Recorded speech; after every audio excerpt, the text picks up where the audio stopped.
پچھلے 50-100 سال کے اتہاس میں پوری عرب دنیا کے سب سے طاقتور نیتا سمجھے جانے والے صدام حسین کی اولادیں آج کل کہاں پائی جاتی ہیں، اور ہاں، کس حال میں پائی جاتی ہیں؟ اور اس سے بھی بڑا سوال یہ کہ کیا سچ میں صدام حسین کا تعلق آخری پیغمبر حضرت محمد صلی اللہ تعالی علیہ وسلم کی نسل سے تھا، جیسا کہ خود صدام حسین کی طرف سے دعویٰ کیا جاتا تھا؟ ساتھ میں سوال یہ بھی کہ آخر صدام حسین کا مسلم اتہاس کے سب سے بڑے یودھاؤں میں سے ایک سلطان صلاح الدین ایوبی کے ساتھ کیا رشتہ تھا؟ ان سارے ہی سوالوں کے جواب جانیں گے، مگر ظاہر ہے اس کے لیے ہمیشہ کی طرح ہم کو اتہاس میں پیچھے چلنا پڑے گا۔ آرچ نیٹ ورک کے نالجبل فرینڈز، عراق دیش کا جو تکریت کا علاقہ ہے یا اس کے آس پاس کا علاقہ ہے، وہاں پر عرب چرواہوں کا ایک قبیلہ پایا جاتا ہے جس کو بو ناصر کے نام سے جانا جاتا ہے۔ آج اس قبیلے کی آبادی لگ بھگ 35,000 کے قریب پہنچ چکی ہے، اور یہی وہ قبیلہ ہے کہ جس قبیلے میں کسی دور میں عراق کے سب سے طاقتور نیتا صدام حسین کا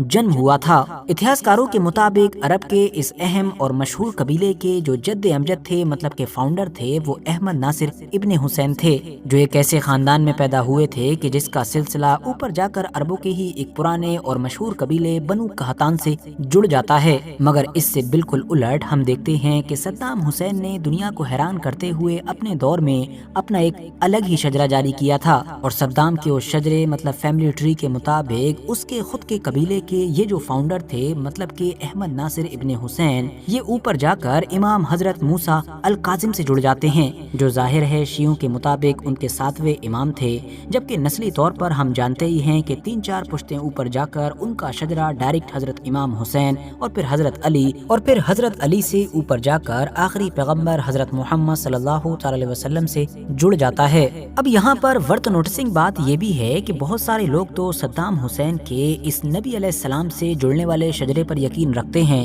جبکہ بہت سارے لوگ ایسے بھی ہیں کہ جو یہ دعویٰ کرتے ہیں کہ صدام حسین نے جان بوجھ کر اپنا تعلق نبی علیہ السلام کے ساتھ اس لیے جوڑنے کی کوشش کی تاکہ وہ اس عراق دیش کے زیادہ سے زیادہ عام لوگوں کے دلوں میں جگہ بنا سکیں کہ جس عراق دیش کے اندر ہم جانتے ہیں کہ شیعہ میجورٹی میں پائے جاتے ہیں۔ یہاں پر آپ لوگوں کو یہ بتانا بھی ضروری ہے کہ صدام حسین کے اس قبیلے بنو ناصر کا ہمیشہ سے ہی عراق کے اس علاقے سے تعلق نہیں ہوا کرتا تھا، بلکہ وہ تو سلطنت عثمانیہ کے دور میں آج کے دور کے سعودی عربیہ کے علاقے سے عراق کے اس علاقے میں ہجرت کر کے آئے تھے۔ عراق میں یہ لوگ تکریت کے علاقے میں آ کر بسے، اسی لیے ان سبھی کو التکریتی بھی کہا جانے لگا۔ تکریت کے بارے میں ایک انٹرسٹنگ فیکٹ یہ بھی ہے کہ یہ وہی خاص علاقہ ہے کہ جس علاقے سے تعلق رکھنے والے ایک انسان نے کسی دور میں بیت المقدس کو فتح کیا تھا۔ اس انسان کو مسلمانوں کے پورے اتہاس کے ہی سب سے بڑے یودھاؤں میں گنا جاتا ہے، اور ہاں، اسی انسان کو دنیا آج سلطان صلاح الدین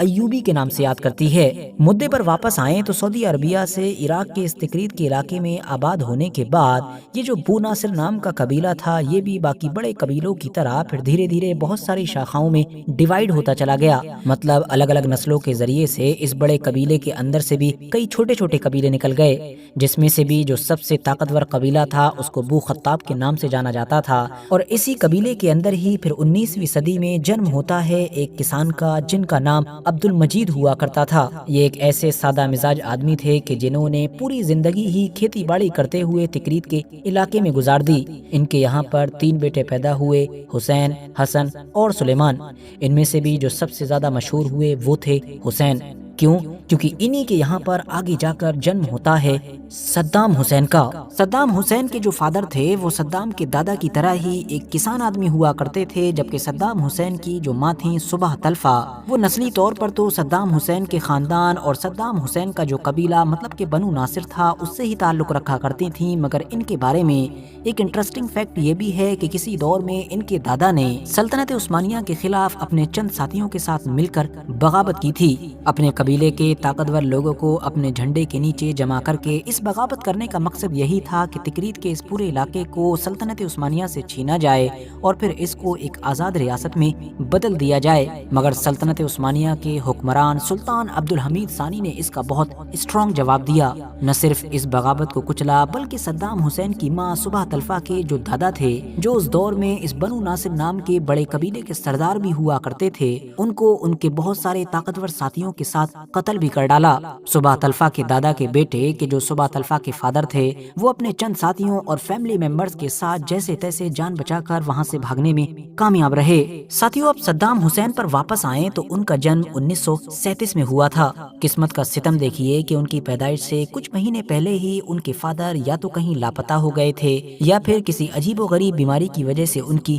موت ہی ہو چکی تھی۔ اور تو اور ان کا جو بڑا اور اکلوتا بھائی تھا، جس کی عمر بمشکل 12 سے 13 سال رہی ہوگی، وہ بھی کینسر کی وجہ سے اس دنیا کو الوداع کہہ گیا۔ ان کی ماں صبح طلفہ کے لیے ان چیزوں کی وجہ سے حالات اتنے زیادہ خراب ہو چکے تھے کہ انہوں نے تو اب صدام کو اپنے پیٹ کے اندر ہی ختم کرنے کا فیصلہ کر لیا تھا، مگر کیونکہ قسمت کو تو کچھ اور ہی منظور تھا، اسی لیے صبح طلفہ اپنے اس مقصد میں کامیاب نہ ہو سکیں اور آخرکار صدام حسین کا جنم ہو ہی گیا۔ اب کیونکہ ہم جان چکے ہیں کہ حالات تو پہلے ہی خراب تھے، اسی لیے صبح طلفہ نے اپنے اس بیٹے کو اپنے بھائی خیر اللہ کے حوالے کر دیا۔ اس طرح سے صدام حسین کا بالکل شروعاتی بچپن اپنے ماما کے یہاں پر گزرا۔ کچھ وقت کے بعد ہی صدام حسین کی ماں صبح طلفہ نے ابراہیم نام کے ایک اور آدمی سے شادی کی اور پھر اس دوسرے شوہر کے ساتھ بھی صبح طلفہ کے یہاں پر 3 اور بیٹوں کی، مطلب کہ صدام حسین کے 3 سوتیلے بھائیوں کی پیدائش ہوئی۔ صدام حسین بھی ایک بار پھر سے اپنی ماں کے پاس واپس آ چکے تھے اور سوتیلے باپ کے ساتھ رہنے لگے تھے، مگر ان کا یہ جو سوتیلا باپ تھا اس کا صدام حسین کے ساتھ اچھا رشتہ نہیں تھا، بلکہ وہ تو صدام کو مارا پیٹا کرتا تھا اور تو اور پڑھائی لکھائی سے بھی روکا کرتا تھا۔ نتیجہ یہ ہوا کہ صرف 10 سال کی عمر میں ہی صدام اپنے اس گھر سے فرار ہو گیا اور ایک بار پھر سے بغداد شہر میں رہنے والے اپنے ماموں خیر اللہ کے یہاں پر رہنے لگا، جو ظاہر ہے صدام حسین کے نہ صرف فیوریٹ تھے بلکہ بچپن سے ہی اس کے باپ کی جگہ بھی لے چکے تھے۔ اپنے انہی ماموں کے انڈر میں رہتے ہوئے ہی صدام حسین نے پہلے تو اسکولنگ کمپلیٹ کی اور اس کے بعد پھر بغداد کی جو لا یونیورسٹی تھی وہاں سے لا کی ڈگری حاصل کی۔ اور تو اور جب صدام حسین نے پولیٹکس میں انٹرسٹ لینا شروع کیا اور شروعاتی دور میں پولیٹیکل پارٹی وغیرہ جوائن کی تو ان تمام چیزوں میں بھی ماموں خیر اللہ نے صدام حسین کی لائف میں ایک اہم کردار ادا کیا۔ فی الحال آگے جیسا کہ ہم جانتے ہیں کہ پولیٹکس جوائن کرنے کے صرف 10 سے 15 سال کے اندر ہی صدام حسین عراق کی سب سے اونچی کرسی تک پہنچ چکے تھے، بلکہ وہ عراق کے اب ایک ایسے لیڈر بن چکے تھے کہ جن کو ہٹانا یا ہرانا لگ بھگ ناممکن سمجھا جانے لگا تھا، اور اگلے لگ بھگ 20 سے 25 سال تک لگاتار وہ کسی نہ کسی طریقے سے عراق پر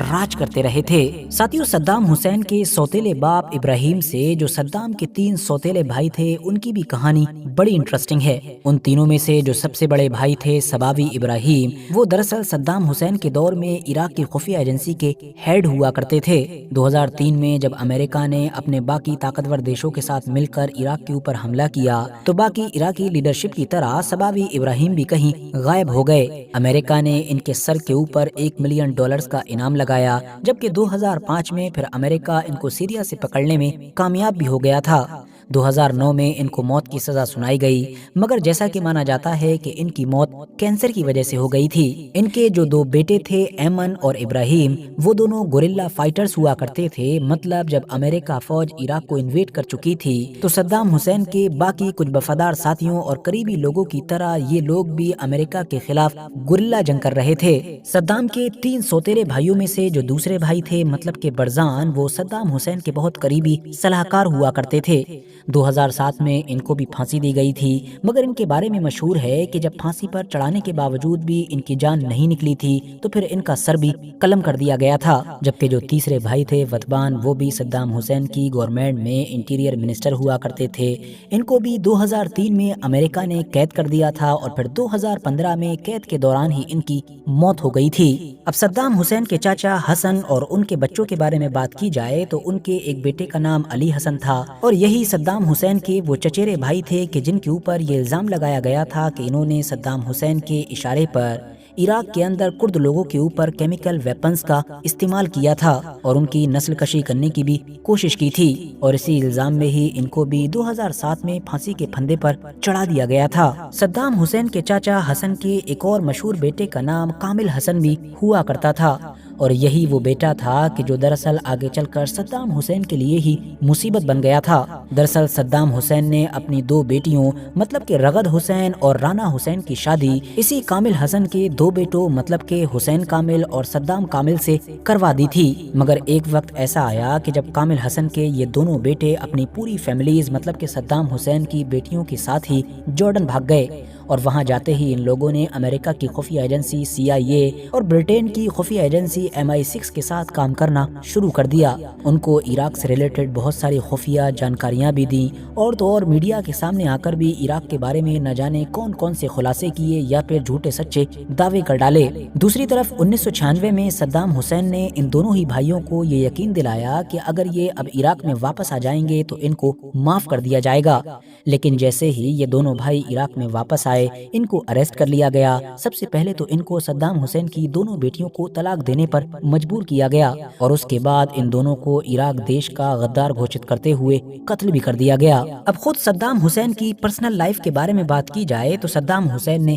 2 شادیاں کی تھیں، جس میں سے پہلی شادی ساجدہ طلفہ سے ہوئی تھی، جو دراصل ان کے انہی ماموں خیر اللہ کی بیٹی تھیں کہ جنہوں نے ان کی زندگی میں ایک اہم کردار ادا کیا تھا۔ اب یہاں پر ایک اور حیران کر دینے والی بات یہ بھی ہے کہ صدام حسین کے ایک سالے مطلب کہ خیر اللہ کے ایک بیٹے کا نام عدنان بھی ہوا کرتا تھا، اور یہی عدنان خیر اللہ صدام حسین کی گورنمنٹ میں کسی دور میں ڈیفنس منسٹر ہوا کرتے تھے، مگر مانا جاتا ہے کہ عدنان خیر اللہ اندرونی طور پر صدام حسین کا تختہ پلٹ کرنے کی پلاننگ کر رہے تھے، لیکن صدام حسین نے اس سے پہلے ہی عدنان خیر اللہ کو ایک ہیلی کاپٹر کریش کے ذریعے سے ختم کروا ڈالا۔ صدام حسین اور ساجدہ طلفہ کے یہاں پر 5 اولادیں پیدا ہوئی تھیں، جس میں سے 2 بیٹے تھے جبکہ 3 بیٹیاں تھیں۔ صدام حسین نے سمیرہ نام کی ایک ڈاکٹر سے دوسری شادی بھی کی تھی، مگر اس دوسری شادی کے نتیجے میں ان کے یہاں پر کوئی اولاد پیدا نہیں ہوئی، اور پہلی بیوی سے یہ جو 3 بیٹیاں اور 2 بیٹے تھے، ان میں سے ایک بیٹے کا نام عدی جبکہ دوسرے کا نام قصے حسین تھا۔ اس میں سے جو قصے حسین ہے اس کا بھی بیٹا مطلب کہ صدام حسین کا پوتا مصطفیٰ حسین بھی دنیا میں اس وقت کافی مشہور ہوا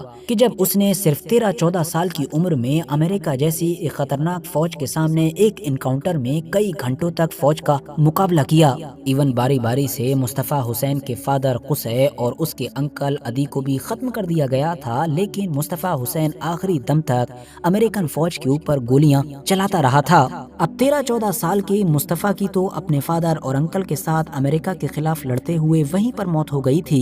لیکن صدام حسین کے باقی بچے ہوئے 2 اور پوتے مطلب کہ یحییٰ قصے اور یعقوب قصے وہ آج بھی زندہ ہی سمجھے جاتے ہیں، مگر ایگزیکٹلی وہ ہیں کہاں، کس حال میں جی رہے ہیں، اس کا پتہ ابھی تک کوئی نہیں لگا سکا ہے۔ جبکہ صدام حسین کی جو 2 بیٹیاں تھیں رغد اور رانا، جن کے شوہروں کو کسی دور میں غداری کے جرم میں قتل کیا گیا تھا، انہوں نے 2003 میں امریکہ کا انویژن شروع ہوتے ہی عراق کو چھوڑ کر جارڈن میں شرن لے لی تھی، اور وہ آج بھی اپنی پوری فیملی کے ساتھ وہیں پر رہ رہی ہیں۔ فی الحال اسی کے ساتھ آج کی اپنی ویڈیو کو بھی ہم یہیں پر ختم کرتے ہیں۔ ویڈیو اگر انفارمیٹیو لگی ہو تو لائک کرنے کے ساتھ ساتھ دوستوں کے ساتھ ضرور شیئر کریں، اور ایسے ہی نالجیبل اور ہسٹوریکل ویڈیوز ہمیشہ دیکھنے کے لیے ہمارے اس چینل کو سبسکرائب کرنے کے ساتھ ساتھ بیل آئیکن کو ضرور پریس کریں۔